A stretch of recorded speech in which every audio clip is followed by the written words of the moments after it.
Kevin Woodhouse is here with me today. Kevin Woodhouse is a local journalist. He checks in with us periodically to look at local news from a more in-depth perspective. We have a roundup this week, and we are happy to be sharing with you. How you doing, Kev? Good. How are you? Well, considering what's going on, I think I'm doing pretty well. How about yourself? I think the same. I think we just got to suck it up. Just don't know what else is there. You can complain. It's kind of like complaining about the weather, though. Well, that's it. Yeah. Hey, Nobody's it's listening. colder outside. Yeah, it is fall. So, but this is a little bit different, and I think for some people it's more of a step back, and there's that frustration level at the 6th month of anything, which Yeah. is we don't see a light at the end of the tunnel, and we've been doing this for a while. Can this finish, please? So now we're all being told we got to step back. Movie theaters and museums, libraries. So those are going to be closing. Yeah. Yeah. So it's going to be another adjustment. Unfortunately, it's something we've already done. So we're having to do it again. I think in this round, we're a little bit better prepared. Like, it's not going to be this whole shell shock. Like, we already know to wash our hands. We already know we're going to the essential, anywhere where you wear a mask and has protocol seems to be left open. That's it. The learning curve seems to have, developed in some ways for folks because, like you said, we've done it and we know to keep those things up. And now it's just, please go to work, please go home. That's it. Yeah. Right. It's not going to be fun. And I we'll move on from this now, but I feel bad for like so many elements of the population. Like, my son is 20, my daughter is 29. Like, there's no dating, there's no going out. At 20, I was like, for sure. Exactly. You got to feel bad for the youth. Think of the kids in grade 11 last year, no grad. You're starting CJEP where, you have more space, you have more freedom, and you're doing it virtually. Yeah. My son is at university virtually. He's alone in his room. So, that's my phone. That's a child.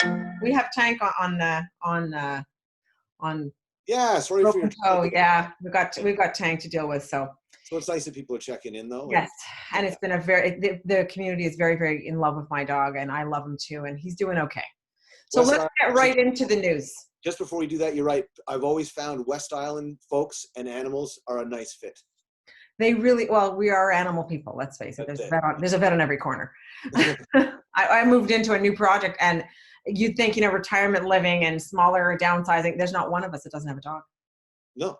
Well, it keeps you active, and they're, and the thing is, they don't know about COVID. They just know how to love you. And it's reassuring in these times, and Sure. As a matter of fact, when the quarantine started, SPCA got a big jump for cats and dogs. People wanted close, furry things near them. So I thought that was it's a nice thing to give back. It's actually your home, so why not? Absolutely. All right, Kev. Okay. As part of the federal government's $100 million emergency fund to aid food security, 2 West Island food banks received $42,000 last week. Talk to me about that. Yeah, that's right. Pierre Faux-Dollard MP Samir Zubiri made a presentation at On Rock Community Services where $42,000 from the federal emergency fund was given to On Rock and West Island Assistance Fund, which I have to interject. The mission was not included in that, the West Island mission? No, for that one, I'm guessing because of Pierre Faux-Dollard, they're not in that riding. That would be I'm thinking that's a riding-based gift. So hopefully there'll be the West Island mission serves that riding. Yes, but are they based out of there? No, they're based out of Point Claire, right? Right. So they would probably be considered the Lac St. Louis riding. Okay. But it's all semantics, right?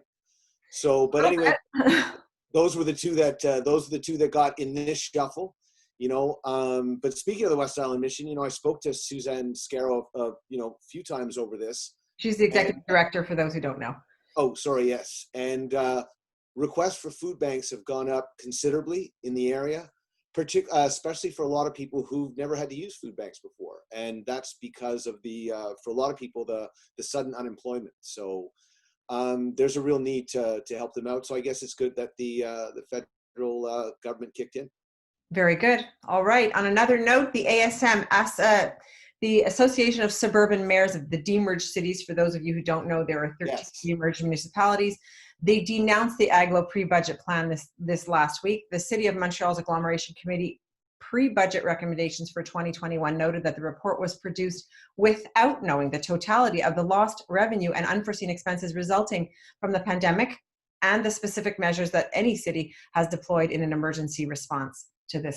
That statement to me as a journalist was a little disconcerting.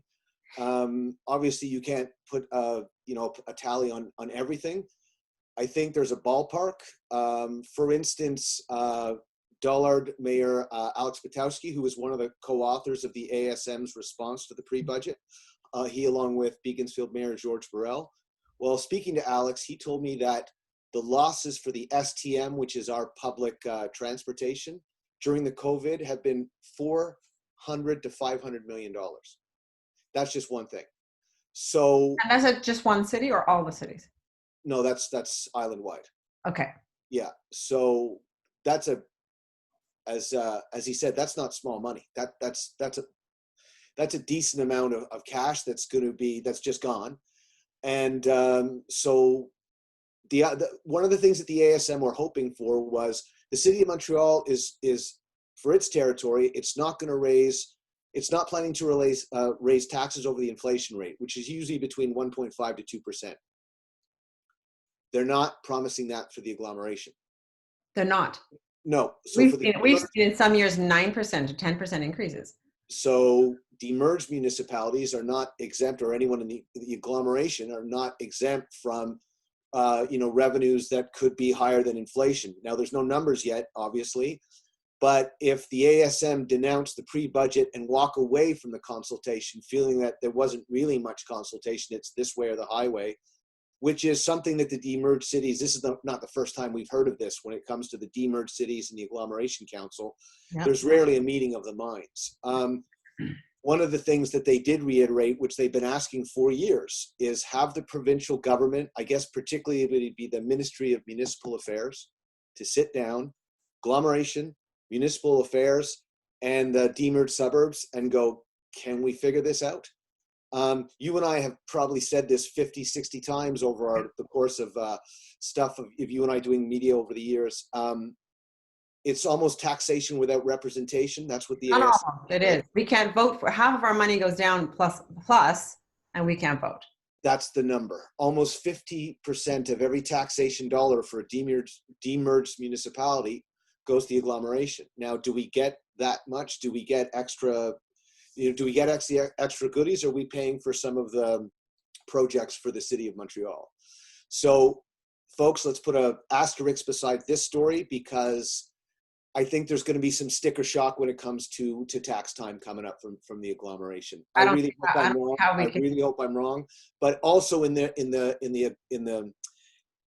slow down, Kev, relax. Also in the agglomeration, or the pre-budget report from the city of Montreal, was they're asking the provincial government to allow them to go into deficit. And as a former councillor, you can probably maybe explain that to us, that by law, a provincial city or town or government entity body cannot go into deficit. So they're asking to be able to go into deficit, and the changes in the projected perhaps more tax revenue. So those are two things as a counselor that I learned, and that people always question, like, why don't you just halt paying your taxes? Like, let the city literally not pay. And that's not an option, because the next level of government, Montreal, then Quebec, will just simply take over the business. They walk in, write their checks, and out. They don't really need to ask. So that's the powers that they have, and that's the powers that Quebec has.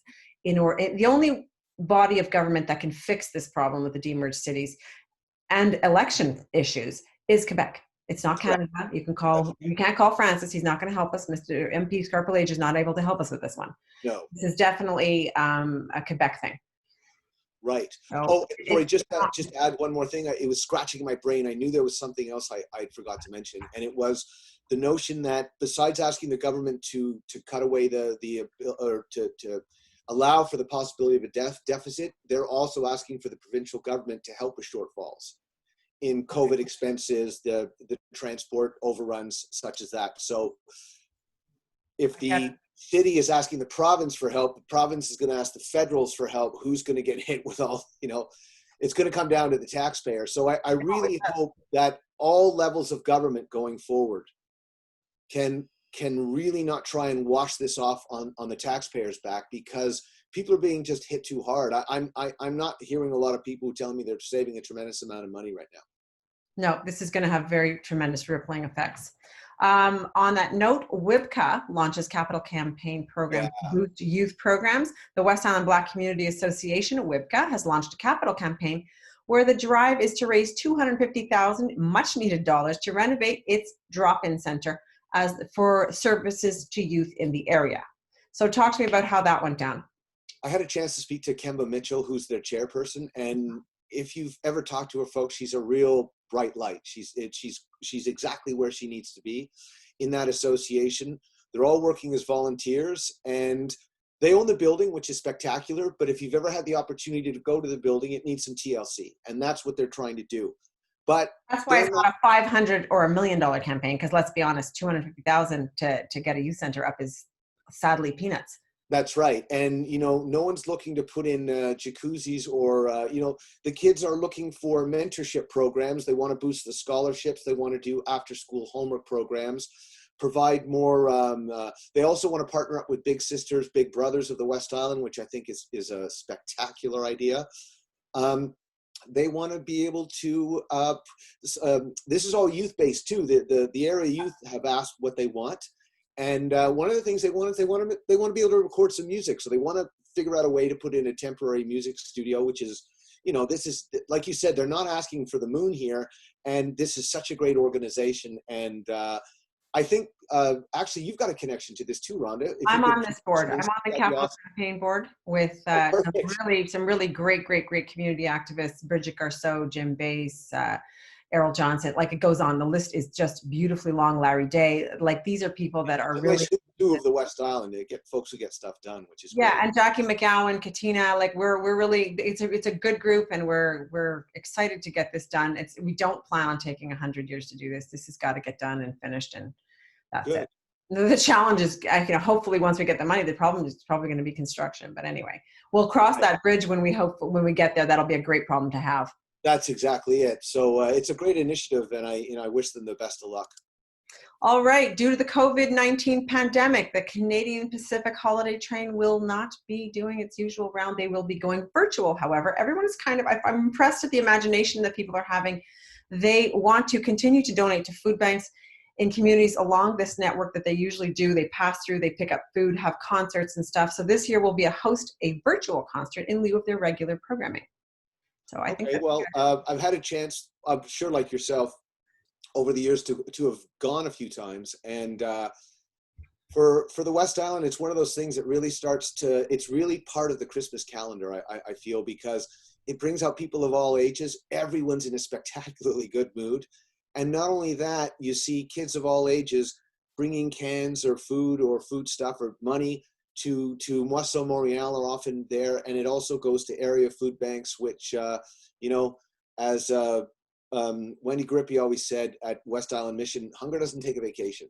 And people are usually real generous at Christmas time for that kind of drive. So I hope that even virtually people can get out. But these virtual things work. Just a shout out quickly to the West Island Blues Festival. They made 20 grand this year, even though doing a virtual concert. That's usually about what they're able to make and to give. And they give to 5 area agencies, one of which is the West Island Black Community Association. But I thought, you're right about being able to adapt.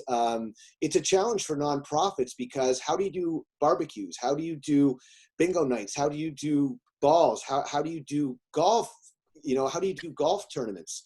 So in order to really pivot and change for fundraising, I think it's neat that people are not turning over, but it's sort of we're at adapt or die times, so you can't sit on your hands. You got to try different things. And I think the notion of, hey, we can't see the train, let's do a virtual train. Why not?